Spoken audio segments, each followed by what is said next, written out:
જામનગરમાં ફટાકડા ફોડવાની ના પાડવામાં આવતા વાત હત્યા સુધી પહોંચી ગઈ। અંધાશ્રમ આવાસ વિસ્તારમાં આ બનાવ બન્યો, જેમાં 40 વર્ષીય મુકેશ કાપરેની હત્યા કરવામાં આવી। ફટાકડા ફોડવા જેવી નજીવી બાબતે ઝઘડો થયો હતો અને ઝઘડો વધુ ઉગ્ર બનતા કેટલાક શખ્સોએ છરીના ઘા ઝીકી મુકેશ કાપરેની હત્યા કરી નાખી। આ સમગ્ર મામલે જાણ થતાં પોલીસ ઘટના સ્થળે આવી પહોંચી હતી અને મુકેશના મૃતદેહને પોસ્ટમોર્ટમ માટે હોસ્પિટલ મોકલી વધુ કાર્યવાહી હાથ ધરી હતી।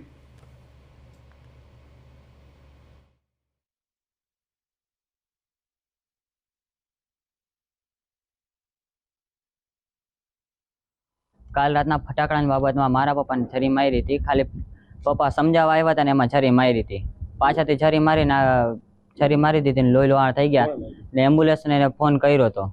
એ સામેના જ બ્લોક મારી, અમારા સામેના જ ના। દિવાળીના દિવસે પાલ્યા ટાઈમ થોડાક થઈ કે ફટાકડા ન ફોડો અહીંયા, કે એ બાબતમાં ત્યારે બોલાચાલી થઈ હતી બસ।